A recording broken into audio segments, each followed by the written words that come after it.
예수님의 대제사장적 기도의 말씀을 지난주 요한복음 17장 1절부터 저희들이 보고 있습니다. 오늘은 제자들을 위한 중보기도에 대한 말씀이에요. 예수님께서 세상을 떠나신 후에도 여전히 이 세상에 남아서 교회의 중심이 되고 계속적으로 예배하고 복음을 전하는 일을 감당해야 될 예수님의 제자들을 위해서 예수님은 저들이 연합하여 하나 되고 또 악을 이기고 거룩한 자들이 되게 해달라고 예수님이 중보기도하십니다. 예수님께서는 하나님이 자신에게 주신 자들에게 아버지의 이름을 나타냈고 또 제자들이 성부 하나님의 말씀을 지켰다고 기도를 시작하기에 앞서서 그렇게 고백하십니다. 6절 말씀 우리 다시 한번 읽어보시겠습니다. 시작. 세상 중에서 내게 주신 사람들에게 내가 아버지의 이름을 나타내었나이다. 그들은 아버지의 것이었는데 내게 주셨으며 그들은 아버지의 말씀을 지켰나이다. 아멘. 당시 사람들이 하나님에 대해서 정확하게 몰랐을지라도 예수님 때문에 하나님이 어떤 분이신지, 하나님의 성품이 어떠하신지 알게 된 것만은 분명합니다. 예수님은 하나님을 나타내시는 계시자로 계셨지요. 그래서 사람들을 향한 예수님의 교훈, 또 악한 자들을 향한 책망, 그리고 죄인들과 고통 가운데 있었던 모든 이들을 향한 사랑과 관심과 치유하심이 바로 하나님이 어떠한 분이신가를 드러내는 일이었습니다. 한편 제자들이 말씀을 지켰다고 말씀하십니다.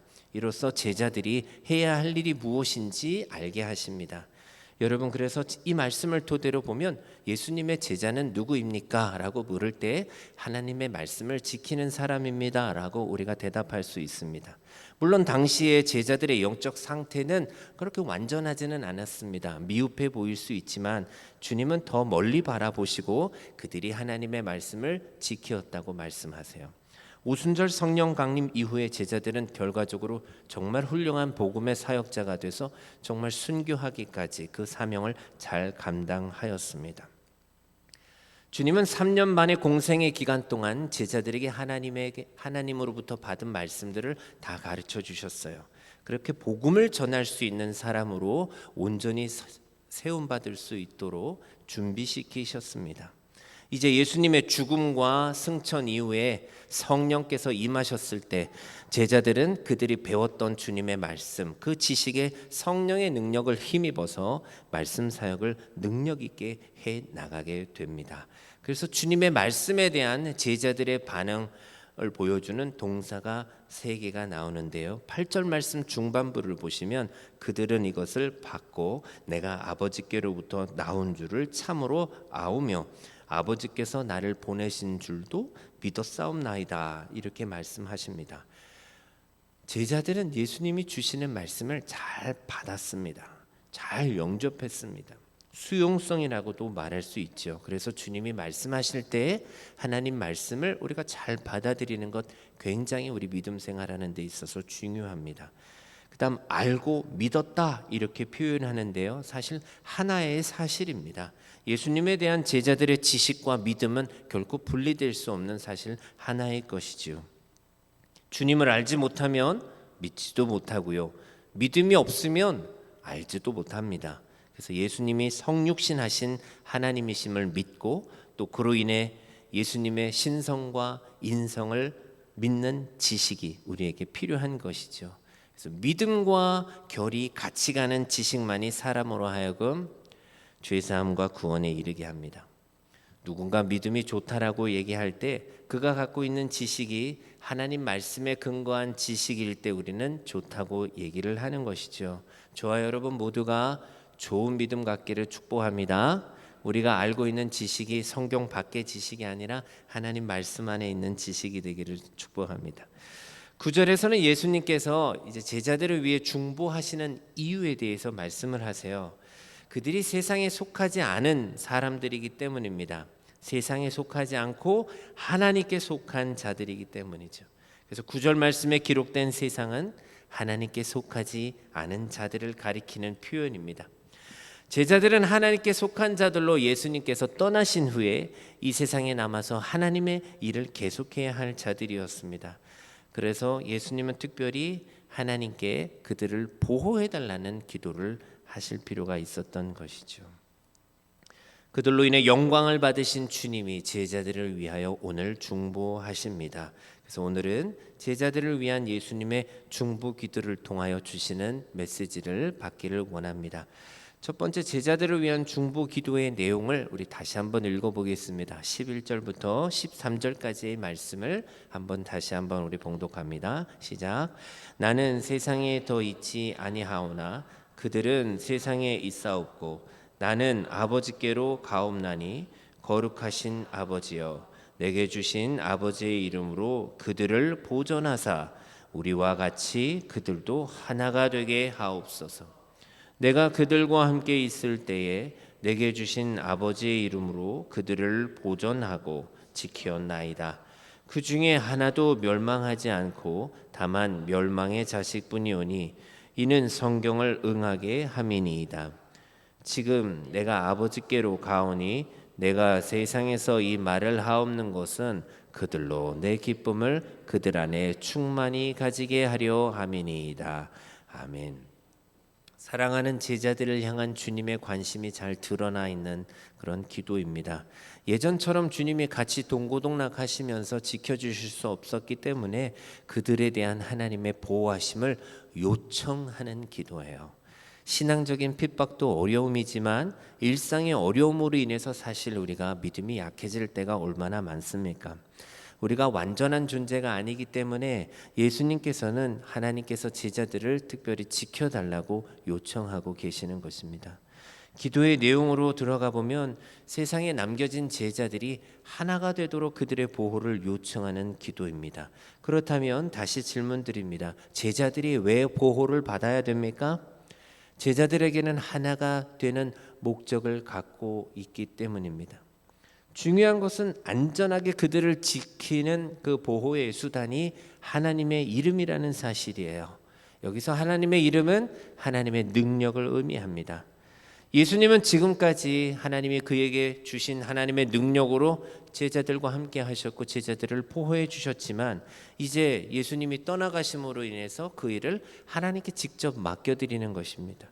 그런 보호를 요청하신 궁극적인 목적을 우리가 잊어버리지 않았으면 좋겠습니다. 바로 그들의 하나됨입니다. 왜 보호하셔야 되는가? 그들이 연합하기 위해서. 11절 말씀 후반부도 보니 우리와 같이 그들도 하나가 되게 하옵소서 고백하십니다. 한 번만이 아니라 예배드리는 이 시간뿐만이 아니라 지속적으로 계속해서 하나가 되게 해달라는 뜻입니다. 그래서 예수님은 제자들의 불일치와 불화에 대해서 염려하셨습니다. 이 문제를 해결하기 위해서는 하나님의 보호하심이 절대적으로 필요했던 것이죠. 이 하나됨의 모델은 예수님과 하나님 사이의 하나됨입니다. 예수님과 하나됨 사이의 뜻과 목적이 하나인 것처럼 제자들도 한 뜻과 한 목적을 갖고 연합하기를 원하셨던 것이죠. 하나됨으로써 세상에서 그리스도의 제자됨을 우리가 말하고 예배자임을 말하고 그렇게 하나님을 예배하고 복음을 증거하게 되는 것입니다. 교회는 그리스도의 몸입니다. 우리 모두는 그 몸의 각 지체들이지요. 그래서 사실 교회든 우리든 떨어질 수 없는 것입니다. 그렇게 연합되어 있는 우리의 몸처럼 교회도 유기적인 조직체예요. 그래서 크든 작든 분쟁을 일으킬 만한 소지들을 바로바로 정리하고 성도는 언제나 지속적으로 하나 되는 일에 힘써야 합니다. 아멘. 하나 되는 은혜가 있기를 축복합니다. 13절 말씀을 보면 예수님이 제자들을 위해 기도하시는 또 하나의 목적을 볼 수 있습니다. 원문대로 13절을 번역해 보면 그들이 계속해서 나의 기쁨을 가지되 그것이 충만하게 되기 위하여 이렇게 번역할 수 있습니다. 그래서 세상에 남겨진 제자들을 향한 주님의 사랑과 관심이 얼마나 큰지 우리가 자녀를 생각하는 것처럼 그와 같다는 것을 알게 됩니다. 이 첫 번째 기도의 단락을 통해서 우리의 삶에 적용하기를 원하는 것은 하나됨을 추구하되 세상을 향하여 우리가 늘 열려 있어야 된다는 것입니다. 그래서 교회의 문은 누구에게나 열려 있습니다. 주님은 제자들을 세상으로부터 보호해달라고 기도하셨습니다. 보호의 목적은 뭐라고요? 하나됨입니다. 이 하나됨이 교회를 자라나게 하는 것이죠. 그래서 우리의 하나됨은 단순히 그냥 마음 맞는 우리끼리의 하나됨을 넘어서는 것입니다. 그래서 조이펄 교회의 문은 항상 열려 있습니다. 그러나 예나 지금이나 이 세상은 예수님과 교회에 대해서 적대적입니다. 그렇게 좋아하지 않습니다. 그래서 우리가 정말 경건하게 말씀대로 살고자 하면 세상에서 핍박을 받을 수 있습니다. 미국이나 한국이나 신앙생활을 열심히 한다고 해서 돌을 던지지는 않지만 오늘날에는 지구상에서 신앙을 지키려면 정말 자기 생명을 걸어야 하는 일들이 지금도 있습니다. 중요한 것이 세상이 적대적이라 해서 우리도 세상을 향하여 문고리를 걸어 잠궈서는 안 된다는 것입니다. 세상이 어두울수록 교회는 오히려 문을 활짝 열고 불을 밝혀야 됩니다. 그래야 길을 찾지 못하는 사람들에게 그 길을 보여줄 수 있습니다. 그들도 복음으로 하나 될 수 있는 찬스를 계속해서 매일매일 우리가 만들어줘야 되는 것이죠. 세상이 교회에 대하여 어떤 입장을 취하든지 개의치 않고 우리가 힘써 진리와 사랑의 등불을 계속해서 밝힐 수만 있다면 세상도 조금은 더 따뜻해질 것입니다. 교회가 세상을 향하여 문을 활짝 열어야 되는 이유는 정말 한 사람이라도 더 그 빛을 볼 수 있도록 하기 위해서입니다. 바다 한가운데 있는 등대 불빛은 회전합니다. 어디서든지 그 빛을 보고 등대임을 알게 하기 위해서이지요. 길을 만들어 놓았는데 그 길을 찾는 사람들에게 문을 닫으면 안 될 것입니다. 그래서 저와 여러분의 삶은 또 우리 교회의 모습은 이 세상 모든 사람들이 하나님을 또 말씀을 가까이 할 수 있도록 그리고 제자들처럼 하나 될 수 있도록 언제나 기회를 만들어 줘야 됩니다. 이를 위해 부지런히 복음을 전하며 문을 열어야 됩니다. 또 사랑과 선행에도 힘을 써야 됩니다. 때로는 원치 않아도 우리의 마음의 문도 열어야 할 때가 있습니다.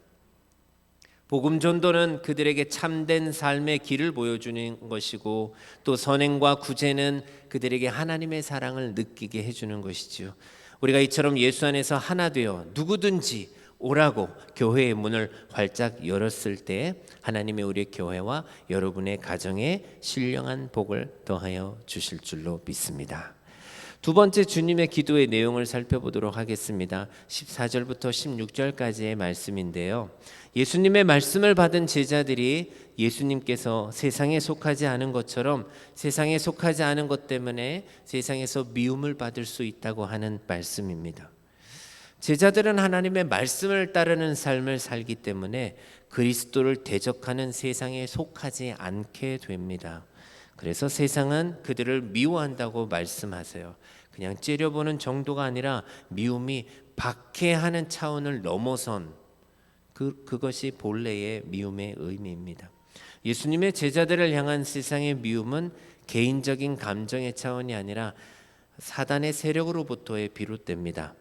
그래서 우리가 성도로서 예수님의 자녀, 하나님의 자녀로 살아갈 때는 이런 방해와 미움, 감수할 수 있는 믿음의 준비가 필요합니다. 세상이 개인적으로 우리를 미워하는 것이 아닙니다.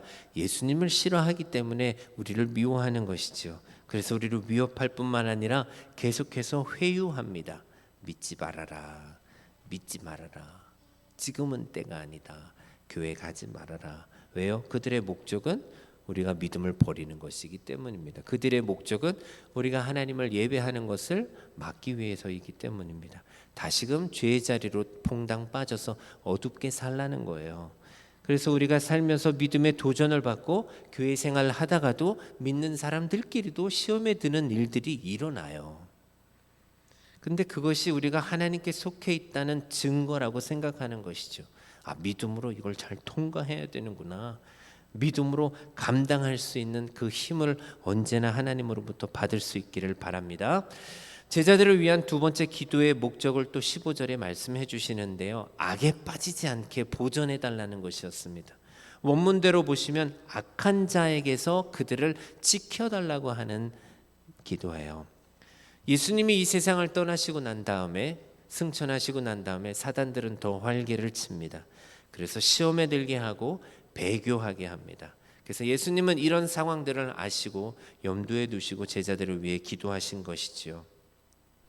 단순히 예수님의 제자들의 안전만을 생각하신다면 예수님 그렇게 하나님 나라 가실 때 제자들 같이 그냥 데려가시는 것이 더 쉬웠을지도 모릅니다. 그러나 제자들은 세상에 남아있고 저들이 악에 빠지지 않도록 지켜달라고 기도하십니다.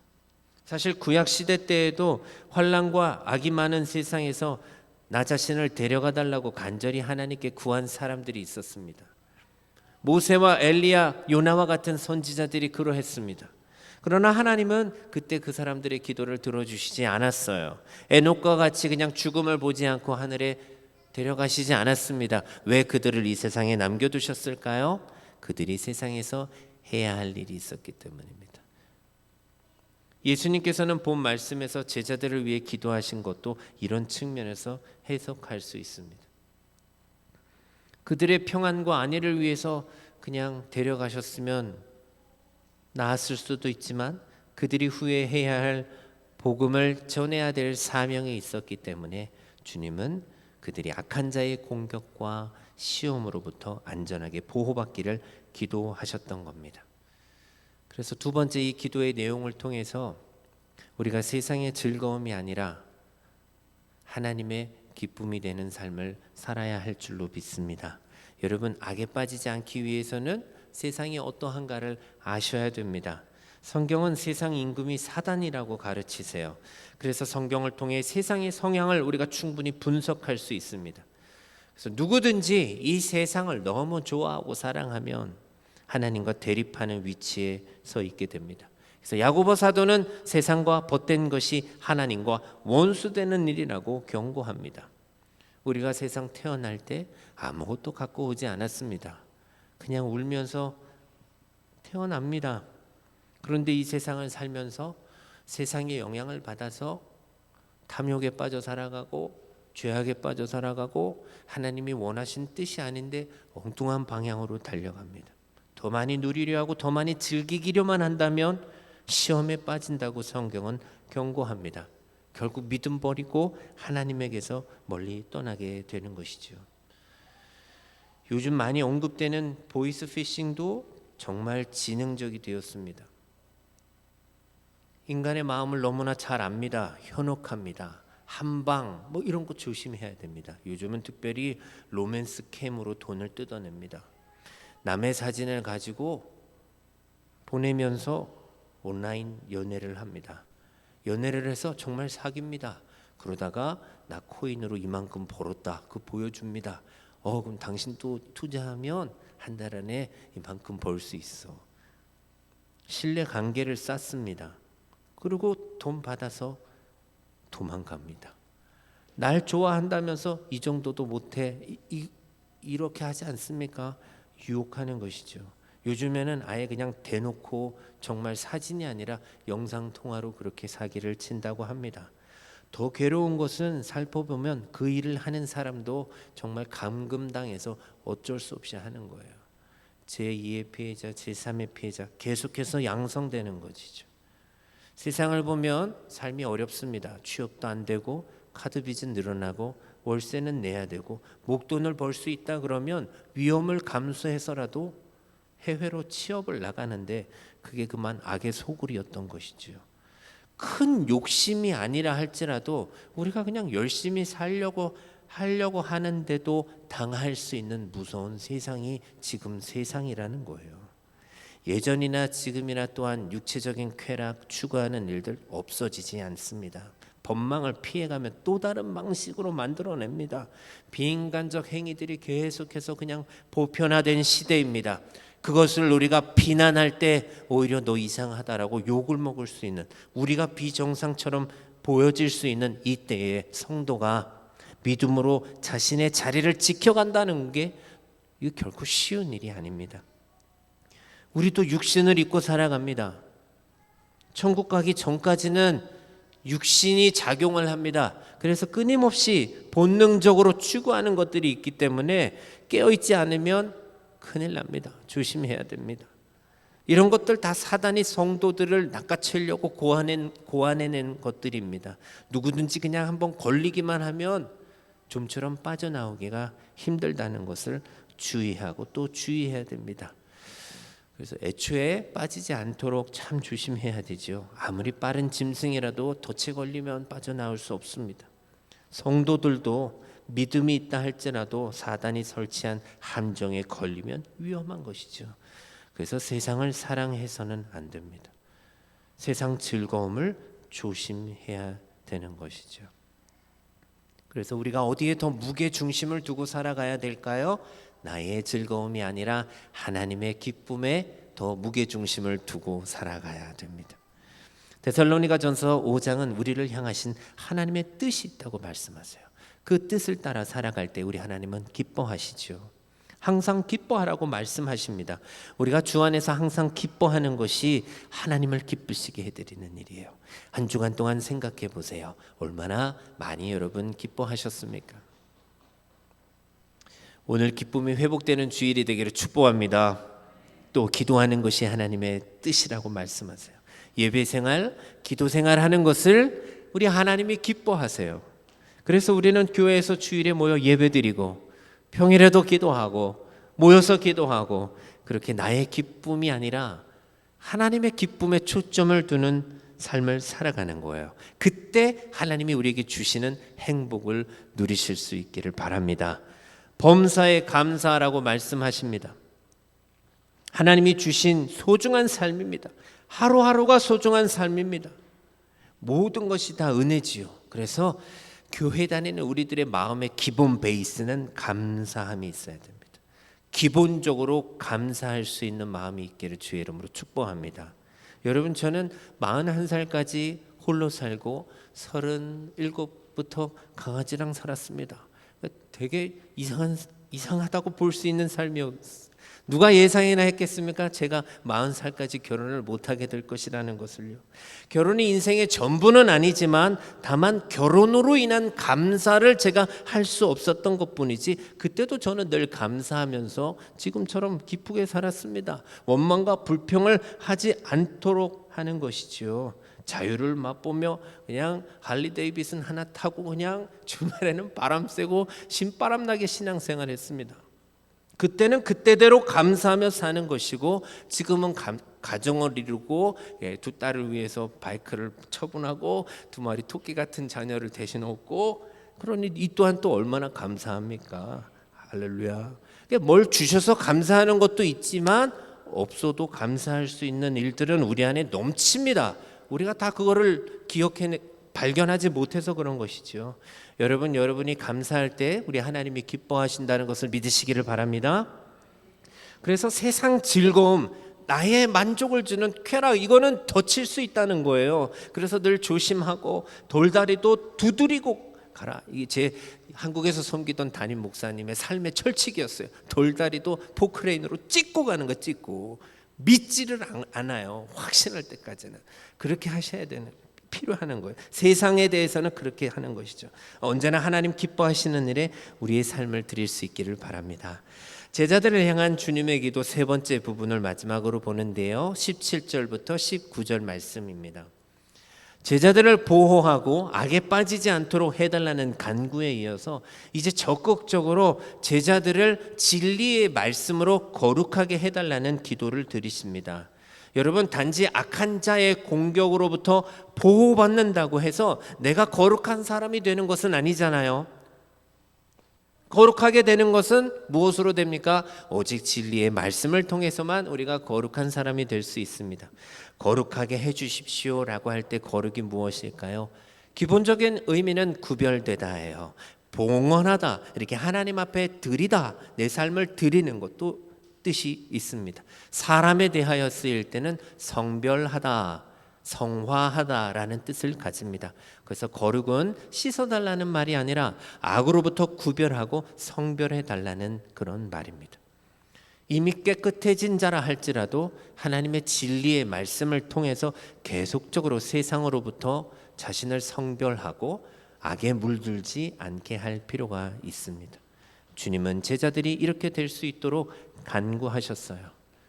예수님의 제자들은 복음을 전하고 예수 그리스도를 나타내기 위해서는 이 세상 안에서 사람들과 함께 더불어 살아가야 되지만 죄와 관계된 면에 있어서는 세상으로부터 구별되고 성별되어야 됩니다. 하나님의 말씀의 능력은 모든 사람의 삶을 거룩하게 만들기에 충분합니다. 이것이 아닌 다른 방법으로는 우리가 성화에 이르는 방법이 없어요. 그래서 우리의 삶이 하나님의 말씀, 곧 성경으로부터 멀어지지 않게 하셔야 됩니다. 이 세상 그 어디에도 하나님의 말씀을 대신할 명확한 진리는 없습니다. 그래서 여러분 너무 바쁘기 때문에 예배하셔야 됩니다. 말씀을 듣는 것을 포기하는 순간 나의 거룩은 무너질 것입니다. 너무 바쁘기 때문에 기도하는 거예요. 빌 하이베리스 목사님이 예전에 책 제목을 그렇게 쓰셨잖아요. 너무 바빠서 나는 기도합니다. 그런데 잘 보시면 나는 바빠서 교회 못 가요. 이런 일들이 너무 많다는 거예요. 거룩도 영적인 싸움입니다. 바쁘기 때문에 나는 하나님을 예배한다. 이렇게 여러분의 믿음으로 고백할 수 있기를 주의 이름으로 축복합니다. 아멘. 너무나 중요해요. 마지막 세 번째 적용입니다.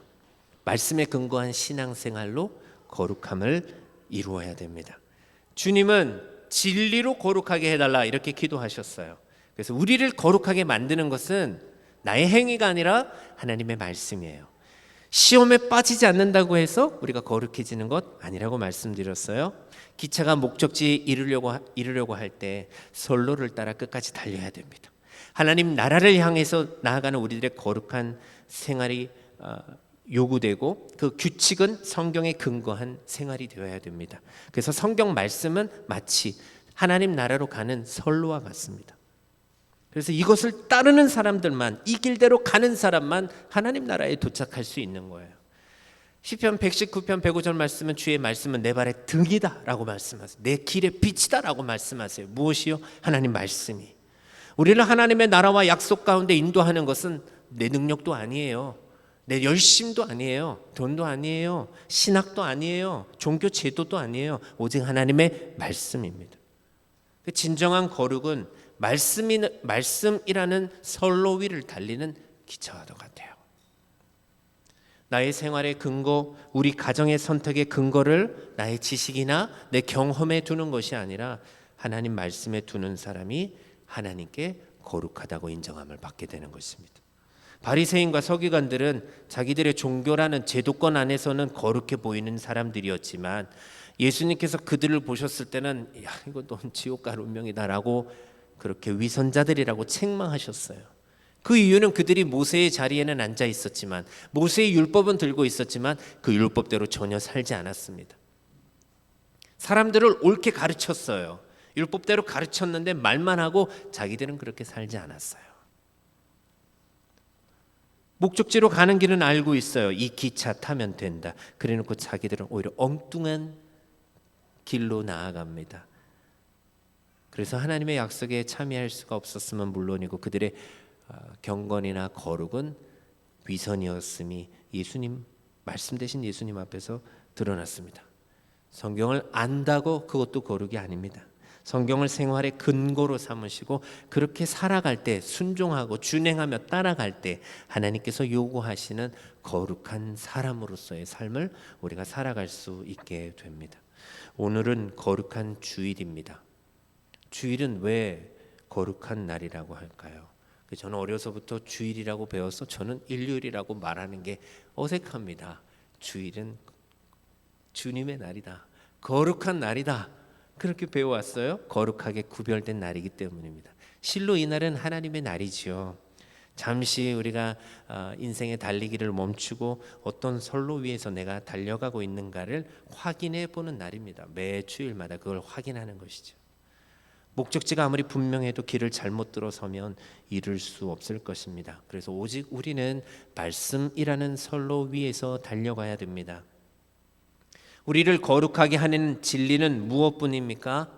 하나님 말씀뿐임을 여러분 확실하게 믿으시고 악으로부터 여러분의 인생의 보호를 받고 영원한 하나님 나라에 이르기까지 말씀이라는 선로를 우리가 함께 달리는 거예요. 달리면서 서로 섬기고 서로 사랑하고 격려하고 위로하면서 끝까지 주님 나라에 이르는 것입니다. 그와 같은 복된 삶을 살아가는 저와 여러분 되시기를 주의 이름으로 축복합니다. 아멘.